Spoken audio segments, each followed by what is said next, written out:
Hello and welcome to this Pali Studies tutorial. On this, the Learn Pali channel, where we focus on understanding the grammar of the Pali language.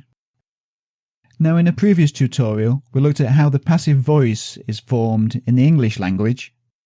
And in Pali, there's actually two ways of forming the passive voice. And we're going to look at both of these in this tutorial.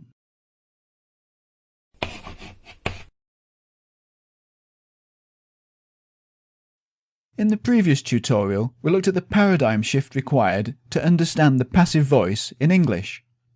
We've seen that the noun in nominative case, the subject, does the action of the verb.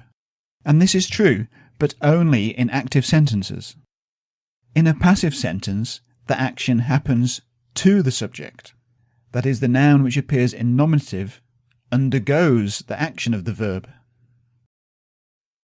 When talking about the passive voice, it's useful to distinguish between grammatical terms, like subjects and objects, where the subject is who or what the sentence is about, and grammatically it's the noun with which the verb is in agreement, and semantic terms like agent and target, which is also sometimes called the patient. An agent actually does the action of the verb, and the target is the entity that endures or undergoes the action. In a passive voice sentence, the grammatical subject of the verb is the target of the action, and any agent is placed in a prepositional phrase. So that's a recap. Now in this tutorial, we're going to consider the passive voice in the Pali language. And the good news is that these rules that we've just seen hold for the passive voice in Pali too. So let's start with a simple Pali sentence in the active voice. First, the word order in Pali is generally subject, object, then verb. Though we don't have to stick with this, as the subject is placed in nominative case and any object is in the accusative. Here, ite, the woman, is in nominative case, as it's the subject of the verb and it's also the agent doing the action, which happens to be pachati, meaning to cook. And odanang, the rice, is in accusative case because it's the object of the verb and undergoes the action. So this sentence reads, the woman cooks the rice. So if we want to place this sentence in the passive voice, we have to make the rice the focus of the sentence. In effect, we make the object of the verb into the subject. So odana is placed in nominative case to become the subject, but it's not doing the action. In effect, it's controlling the verb. And the verb must be made to agree with this in person and number. But now in Pali, we can use one of two types of passive verb. We can use a specific passive form of the verb to cook, which is created by use of a secondary derivational infix, and this type of verb is sometimes referred to as the present passive or the passive indicative. But actually, in the early Buddhist texts, it's much more common to find the past participle used for the passive voice. We'll look at both these verb forms in a minute, but for now let's just stick with the passive indicative. No matter which type of verb form is used, any agent is placed in the instrumental case. So now if we examine this sentence, we can see that the direct object of the active voice verb, the noun in accusative case, has become the new subject, and it's placed in nominative. The verb is passive because it has the infix ya, and this verb has been inflected to agree in person and number with the new subject. And like a present tense verb, we use the primary personal endings to do this. Finally, the agent, which is in nominative case in the active sentence, is now placed in instrumental. And if we now translate this back into English, because the verb has a present tense ending, we use the present tense in English. So we get the rice is cooked, or even the rice is being cooked. Now, unless for some reason you're having to write Pali, it's unlikely that you'll need to transform an active voice into a passive voice. What's important when we're learning to read Pali is being able to recognise the passive voice when we see it. And because in Pali it's the verb which tends to indicate when the passive voice is being used, you can see how important it is to be able to recognise a passive voice verb. But this can actually be tricky to do because the passive infix ya often disappears into other parts of the verb. So now we're going to look in detail at how the present passive or the passive indicative verb is formed. Now, as is often the case with Pali, the passive indicative can be formed in several ways. The infix is always ya, and this can be placed on either the present stem or directly on the verb root. We've covered the difference between stems and roots in the tutorial on verb mechanics, but let's just have a quick refresher. In Pali, present tense verbs, that is, the present tense moods and the present tense participle, are formed on what is called the present stem, for example the verb bhava. And when we compare these to the other verb tenses, we can see that these verbs, and indeed the present stem itself, derive from a more basic form which is termed the verb root. In this case the root is bu, meaning to be. So when we're creating a passive verb, we can distinguish between the present stem form and the verb root form. So going back to our verb to cook, the passive indicative is formed on the present stem by the addition of ya with an interceding I, making a new base, pachiya. And on the verb root too, we can also add a version of iya, or the infix ya can be added directly to the root, in which case the consonants assimilate.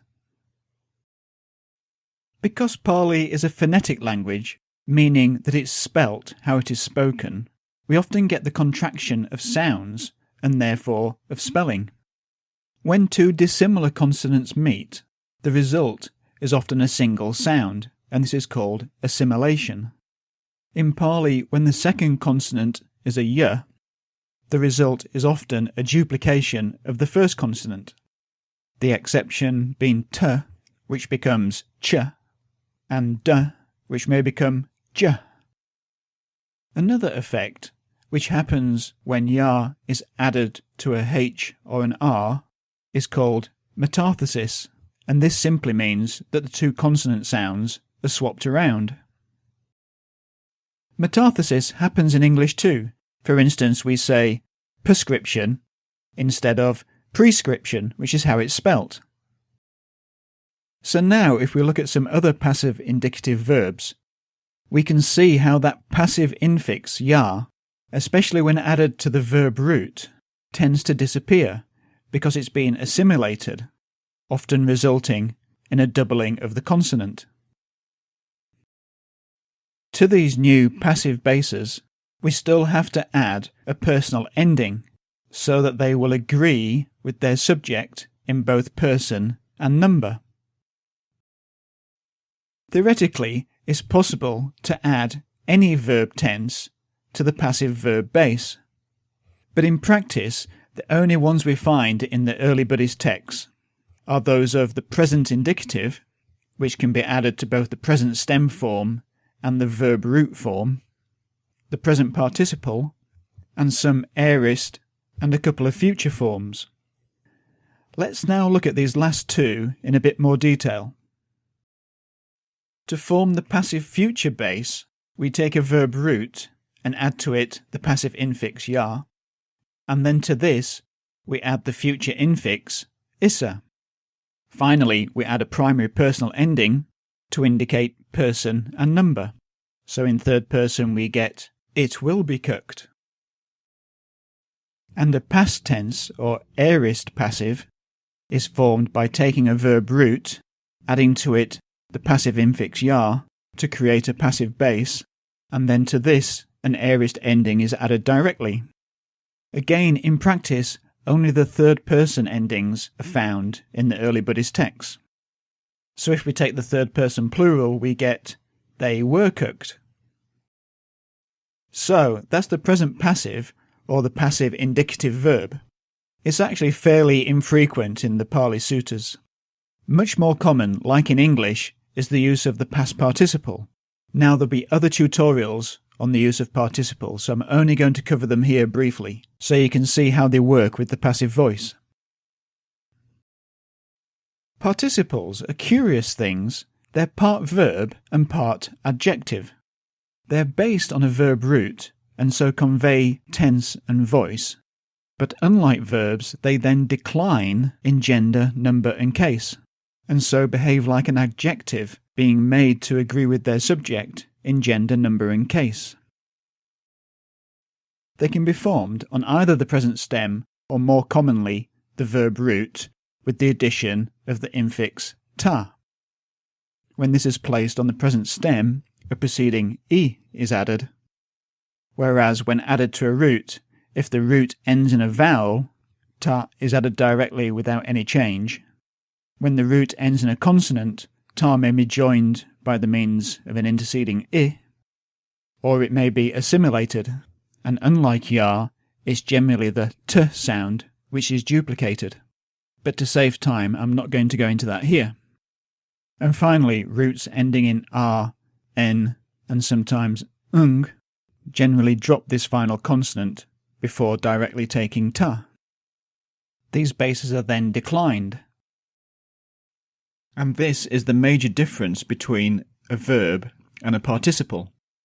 Whereas a verb is inflected to agree with the subject in number and person, past participles are declined as if they were a noun ending in a, and are inflected to agree with their subject in gender, number and case.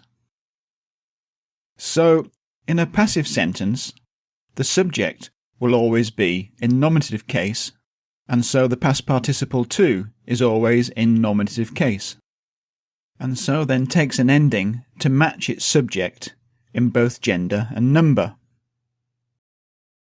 Let's now look at a couple of examples. Bikuhi, Gama, Pindo, Labati. Here we can see that Pindo is in nominative case and so will be the subject, whilst the double B of the verb labati is hiding the passive infix ya. So we translate this into English with a past participle. Food is obtained. Finally, we have the two prepositions from the village by the monks. Bhikkhu mago gato hoti.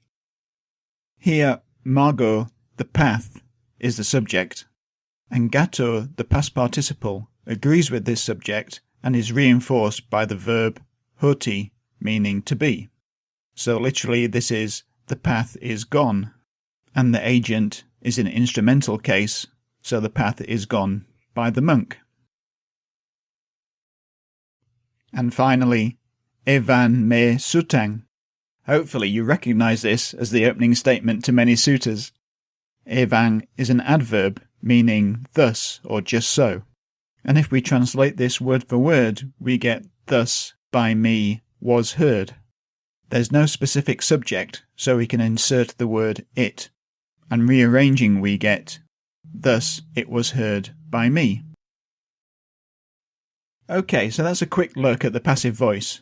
Now you might have read that Pali has three voices: the active, the reflexive, sometimes called the middle voice, and the passive. So now we know that in an active sentence, the subject of the verb is also the agent doing the action, whilst in a passive sentence, the subject of the verb is the target of the action, and any agent is placed in a preposition. Well, a reflexive voice sentence is when the agent of the action is also the target, undergoing the action itself. So for instance with the sentence, the cat washes, the implication is it's washing itself. Now in the Pali grammar guides, you'll see that the reflexive voice has its own set of personal endings. But in practice, these reflexive or middle voice endings are rarely used in the early Buddhist texts, being mainly found in poetry. But importantly, these endings have lost the reflexive meaning, and can't really be distinguished as a separate voice from that of the active. so don't get confused by these middle voice endings and the passive voice itself. So now we can summarise.